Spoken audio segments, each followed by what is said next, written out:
But Mike here. Today we're going to be doing the predictions and breakdown for the UFC Apex card headlined by Anthony Hernandez and Roman Dolidze this weekend.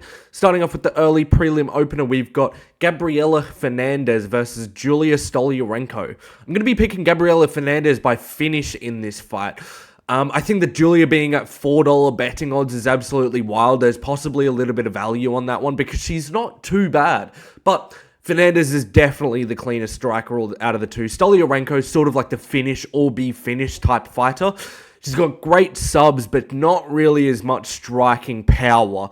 Never had a TKO win on her record, and she's got an 11-8 and 1 record, which isn't the best looking. 4 TKO losses, so she's been dealt a fair few TKO losses and never dealt one out herself. So as a finish or be finished striker, coming up against a finisher like Gabriela Fernandez, she was the one that finished Wang Kong last year.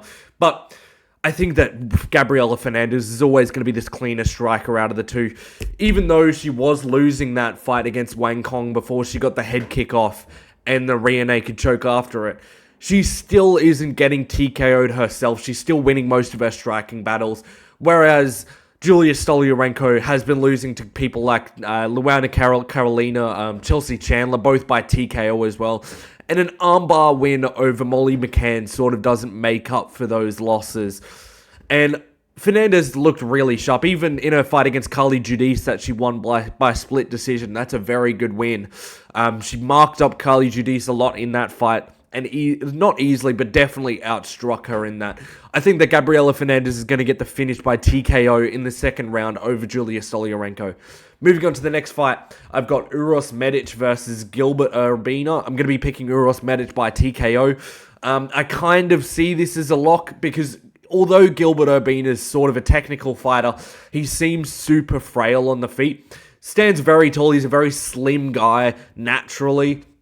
Coming down from middleweight, I know he fought at middleweight, maybe only on the regional career, but in welterweight, I think he's just cutting so much weight and he's such like a slim, frail build that these shorter, stockier guys, and even just like the slightly stockier guys, seem to just really have way more power on the feet to him. And in the fight against Charles Radke, you could see the entire time Gilbert Urbina was thinking about getting TKO'd, continually pulling back, perpetually moving backwards as well. And he just looked like he was avoiding combat in that one, trying to flick at range, throw his leg kicks and his body kicks, trying to stay as far away from Radke's power as possible. I think having been finished in 2 out of his 3 fights in the UFC, and his only win was against Orion Cosco. If you don't know him, he's like an overblown featherweight who continually misses weight. And the fact that he continually misses weight makes me think he genuinely does not train that hard. Just because if you see that guy fight, he's decently technical, but he's tiny and he repeatedly misses weight and he's like built like Martin Boudet, but a featherweight version of him. Medic in this fight, though, is going to be the much cleaner, more composed striker. That's one thing about Medic that I always see in his fights. Even if he loses it in 30 seconds by TKO like he did last fight against Punali to Soriano, whatever his name is, or Punali, I can't remember exactly the name, but Medic is much more composed. He's not going to flinch under pressure like Gilbert Urbina does, and I think he's going to be able to get the finish in the second round by TKO. Moving on to the next fight, though, we've got Jocelyn Edwards versus Priscilla Cachoeira.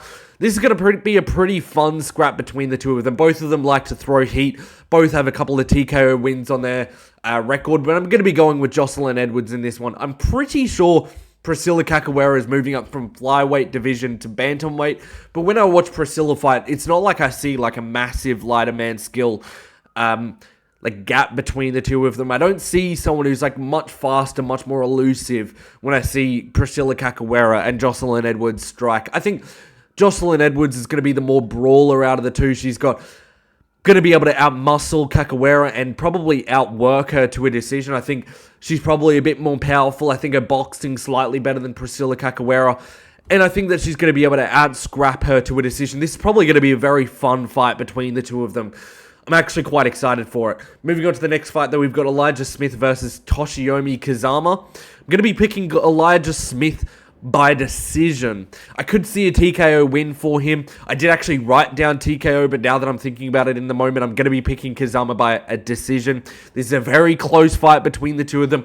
I just think that Elijah's going to be the much more elusive fighter. He's got very good footwork on the outside. One thing about him is that he consistently gasses out in round 3, and the constantly moving backwards is going to get him trouble when he finds a striker who is as accurate and as active as he is. But Kazama has shown a good grappling base. He's shown that he may lack the speed to close the distance sometimes, and may show that in this fight. I think his training with Tatsuro Taira and his team will make him show a little bit of an improvement in this one. But Elijah Smith has shown solid takedown defense against Vince Morales in his last fight. Almost got choked at the end of the fight, but I would like to think that Vince Morales probably has better grappling than Kazama, and Elijah Smith was able to outpoint him on the feet quite comfortably. I think he will be able to do the same thing in this fight, getting a 29-28, maybe 30-27 decision in this fight. Moving on to the next one, though, we've got Julius Walker versus Rafael Cuquera. I'm going to be picking Julius Walker by flatline KO. The odds are way too wide on this one, so there might be a little bit of value on Cuquera by KO because he's quite fast, quite elusive, but it would be a very risky pick if you're going to pick that one. Rafael's a massive glass cannon. He's sort of like a Terrence McKinney in that way. He either finishes you or he gets finished. And to be fair, he's not shown any finishing ability actually in the UFC. Julius Walker in his last fight came in on short notice against Alonzo Menifield and put up an absolute war. He took some massive shots over Menifield and delivered some big ones of his own. He showed a good gas tank in that fight. He showed some good clinch wrestling in that fight. He sort of fights like a light heavyweight Shavkat Rakhmonov, but he's a very gritty, very blockhead-like striker. And I just don't think that Cachoeira's got the same grittiness or the same will to win that Julius Walker's going to have in this fight. Julius Walker at times literally fights like a complete zombie. And he's shown that he's UFC level by bringing the absolute war against Alonzo Menifield. And the thing is that Rafael Cuquera, he's lost twice in the UFC. He was booked 3 times on the Dana White Contender Series, but never could make it to the fight. So he hasn't really proved that he's UFC level. And his losses weren't against like a Alonzo Menifield type fighter, not against like a ranked level fighter or like a Dustin Jacoby. Someone who we know is provenly good in the UFC. His KO losses were against Ibo Aslan, who had a feint at range fight against Billy Elikana last time out and lost to Ion Kuptalaba. And then a KO loss to Modestas Bukauskas, who he's decent, but he's not an amazing striker, and both of them were first-round KO losses, and had no success against either of them. I think that Julius Walker having an impressive performance against Alonzo Menifield proves a lot more than Rafael Cuquera's performance. So I'm going to be picking Julius Walker by a first or second round flatline KO. Moving on to the next fight, that we've got Eryk Anders versus Christian Leroy Duncan. If logic prevails, Christian Leroy Duncan, CLD, will get the win. Although Eryk Anders is pretty decent all round, he's shown that he's pretty tough, he's pretty gritty, but he's only really looked good against like an aged Chris Weidman or an aged, or not an aged, but just a shitty Jamie Pickett who's 13-10. But CLD hasn't shown that much either. He had a very underwhelming performance against Pulyaev. He lost badly to Gregory Rodriguez. I remember he had another win that was really unimpressive as well against a really lower name opponent. But he's going to be much faster, much bigger, and more technical than Eryk Anders. He showed some pretty good toughness against Gregory Rodriguez. And he's going to be so much stronger than Eryk Anders. Anders is pretty strong in his own right, but CLD is going to tower over him. He's going to be much more muscular. I think in the clinch, he's going to be able to weigh heavily on him, really weighing on Anders' cardio gas tank, and I think he's going to be able to win another boring decision for Christian Leroy Duncan. Definitely a clinch-heavy domination, not a war in this one. Moving on to the next fight, though, we've got Gene Matsumoto versus Miles Johns. I'm going to be picking Gene Matsumoto by a dominant decision. I am actually quite high on Gene. I thought he could have arguably beat Rob Font on short notice, but if we're going by damage, I think Rob Font can get that fight. But he's shown some very great grappling throughout his career. He's not the most powerful guy with his hands, but his kicks should be enough to keep Miles Johns at bay. We've seen some really heavy leg kicks from Gene Matsumoto and some good body kicks, but I do worry he is a little bit pillow-fisted. And Miles Johns, again, I also think he's a little bit pillow-fisted, but he at least throws a lot of heat into his shots. I think he's probably got a lot of thud on his shots, but The way I look at this fight, if Felipe Lima can dominate you on the ground like he could against Miles Johns, and we've seen Felipe Lima against Peyton Talbot, who's not an amazing grappler in his own right. We've seen Felipe Lima make some weird, awful decisions on the ground, and we've seen he's very, very, able to throw away positions, which which Miles Johns didn't let him do in their fight. And Felipe Lima was sort of able to dominate Miles Johns on the ground. So I think that Gene Matsumoto will definitely have the same success. And another thing, I heard someone say this the other day. I wish I could remember who it was, but they said that Miles Johns fights sort of like a poor man's John Lineker. Credit to whoever wrote that, because that's completely true. He's got sort of bad takedown defense. He has some meaty hooks on the outside. He throws some good body shots.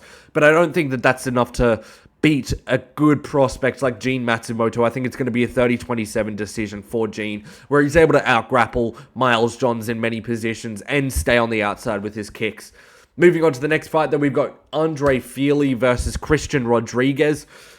Look, on paper, C-Rod should win this, but Andre Fili has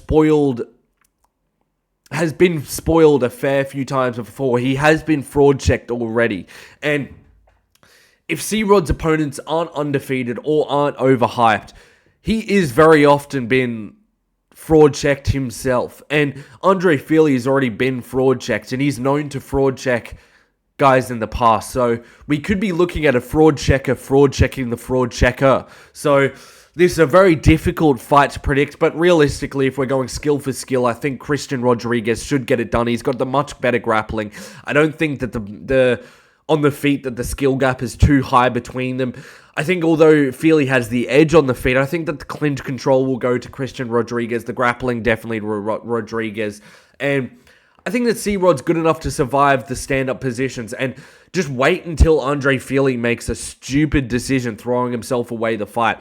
This is sort of just whoever will become a better win for Melky Zael Costa, because they're both, I think both of their last fights were against Melky Zael Costa. So I'm going to be picking C-Rod by a 29-28 decision in this one, with maybe the first round going to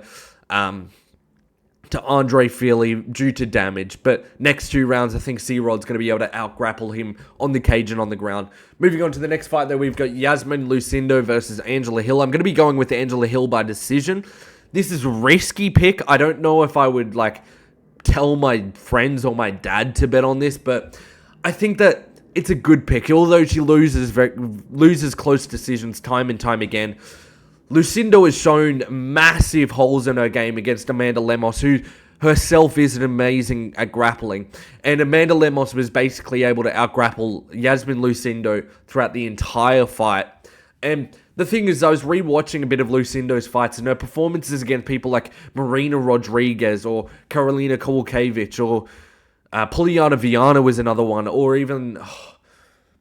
I can't remember her name. There was another woman that she had a less than impressive performance against. Let me quickly find the name, which may not be so quickly now that I'm looking at it. But give me one quick moment. Who was it? It was Brogan Walker. Not amazing of a performance against her. I think Angela Hill would be able to submit her, but I think that Angela Hill is just going to have the edge in the grappling in this one. I think on the feet, Yasmin Lucindo is going to be the faster fighter, but I don't think it's going to be that much of a difference between the two. And I think that Hill's grappling is just going to be able to edge out a 29-28 decision. It does worry me that Angela Hill is not getting any younger. She's 40 years old now. She's definitely slowing down noticeably in her fights. And Lucindo is improving a lot. She's 23 years old. And she has shown it against opponents that she can dominate, like against Poliana Viana. But I think that Angela Hill's a much better opponent than Poliana. And I think that she's just going to be able to get it done with the grappling. Moving on to the next fight, that we've got Steve Erceg versus Ode Osbourne. I'm going to be picking Steve Erceg by TKO. But boy, am I worried. Boy, I'm so scared. I remember watching Steve Erceg sleep Matt Schnell out cold and thinking, oh my god, this guy is going to be the best fighter in the division. And then watching him almost beat Pantoja. Watching it back, I think Pantoja won the fight. But watching that fight and thinking, damn, he's the best flyweight in the world. And then I remember the night before watching Kai Kara-France versus Steve Erceg. I watched a bunch of Kai Kara-France tape and I was like, no, Kai Kara-France is going to win this fight. And it's just been so sad watching this downfall. I love Steve Erceg. I think he's my favorite nerd in the UFC. But I've been terrified by all of those like Reyes and like Steve Erceg comparisons I've been seeing on Twitter. I don't know if anyone else has seen this. It's like, it's got like different sections where it'll be like Steve Erceg and Dominic Reyes being compared to each other when Dominic Reyes was on his downfall. And it has like Steve Erceg versus Alexandre Pantoja and Dominic Reyes versus John Jones. And it'll be like Steve Erceg versus Kai Kara-France and Dominic Reyes versus Jan Blachowicz. Like comparing all the losses, saying it's going to be the same downfall. And at the end you see Ryan Spann and Ode Osbourne at the bottom. And it's like sort of the perfect comparison between the two. But stylistically, Steve Erceg should win this everywhere. Grappling, striking, cardio, fight IQ. I think he's just a better martial artist than Ode Osbourne. He did show that he wasn't looking amazing in that Moreno fight. I thought he was way too sparring heavy. He fought a bit like a Sean Strickland. Never really put the pace on Moreno in that fight. But he didn't get dominated either. And I think that if you're going to get dominated by Moreno, maybe you can get beaten by Osbourne. But Osbourne's not even close to the top 15 of the division. And I think that if Erceg comes out there, throws a little bit of power, Ode won't be allowed to coast, won't be allowed to get him down. And the only way that Ode really wins his fights is when his opponent loses the fight. And I don't think that Erceg is going to be bad on the ground. I don't think he's going to get slapped by Ode Osbourne. I can't see Ode Osbourne winning a decision. I think I see a TKO in round 2 for Steve Erceg. I don't think it's going to be a punch because he's throwing a lot less on his punches at the moment. But I think he could get like a knee or an elbow as Ode Osbourne enters in at range, getting the TKO. I actually pray he gets this. If this is a downfall for Steve Erceg, I'm just going to cry for the next week. You won't see me upload next week if Steve Erceg loses this one, I'll tell you that much. But moving on to the main event though, I am so hype about this fight. This is Roman Dolidze versus Anthony Hernandez. I've actually done a full breakdown on this fight already, but I'm going to be picking Roman Dolidze on this fight. He's a pretty big underdog in this fight, and I'm going to be saying he's probably worth a bet in this. I wouldn't pick how he's going to win this, though, just because I think there's very many ways he can win this. And in the top 10, I will say this before I keep going, I wouldn't pick Roman Dolidze to beat many of the top 10 opponents. And I would pick Anthony Hernandez to beat most of the top 10 opponents, which sort of makes no sense. But matchup-wise, this is the way that you get Anthony Hernandez beat, I think. Anthony's sort of like a cardio-heavy wrestler with fantastic top control. He's got really sticky grappling. Everyone finds it very difficult. Sorry, I got a really, really itchy nose right now.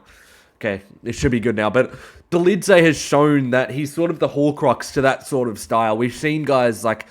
Who was it? It was... God, you're going to call me a casual because I forgot the name. But Jack Manson. He sort of has a somewhat similar style to Anthony Hernandez. And Dolidze was able to just pretzel him up, turn him over, put him into a reverse calf slicer and defeat him by TKO. But Dolidze is so dangerous off his back. I think he's probably got the best bottom game in all of MMA.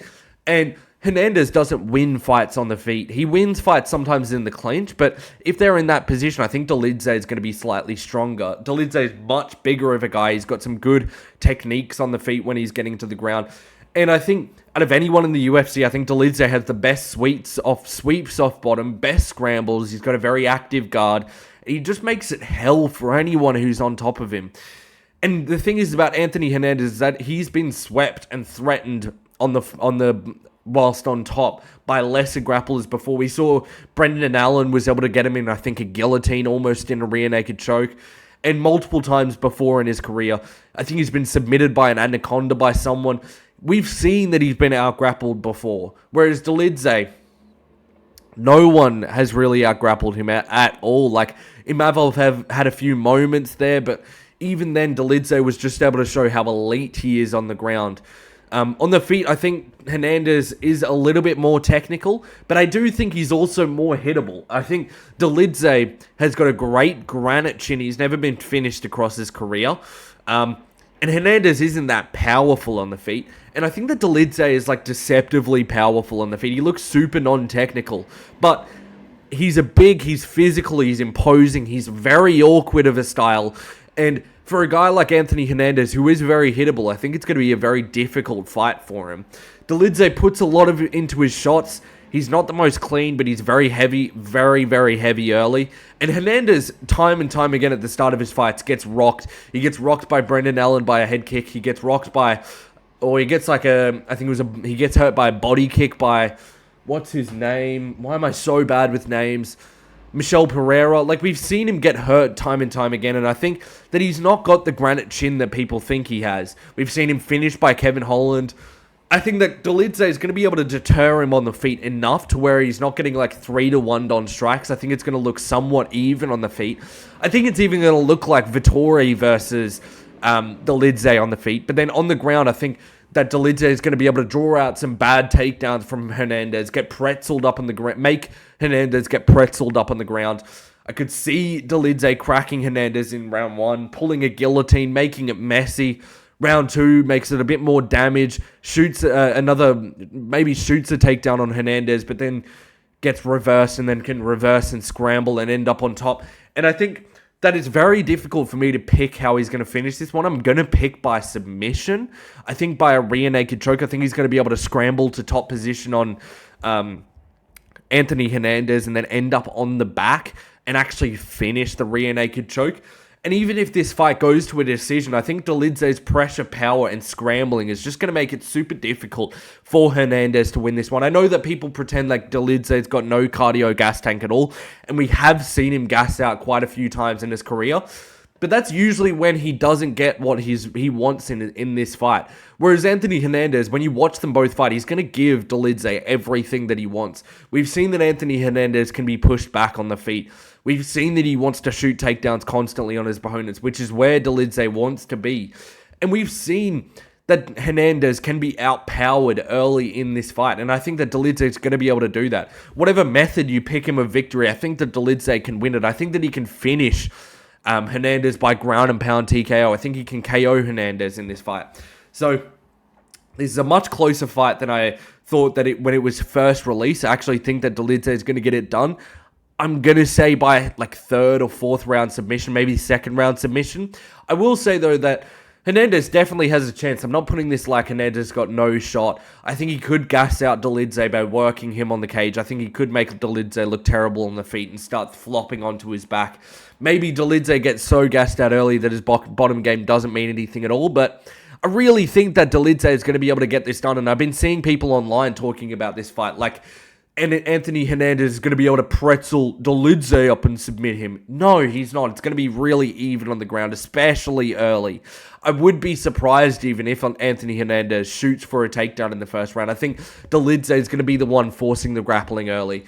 Let me know what you think of this fight card. I think this is a fun Apex main card. I think the prelims are probably going to be really boring, but I actually don't mind this card. I think it's probably, if this is the Apex cards that we're getting, I'll accept it. It's going to be pretty fun.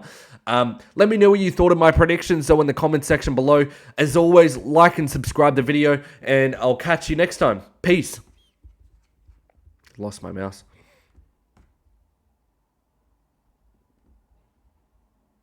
Oh, shoot.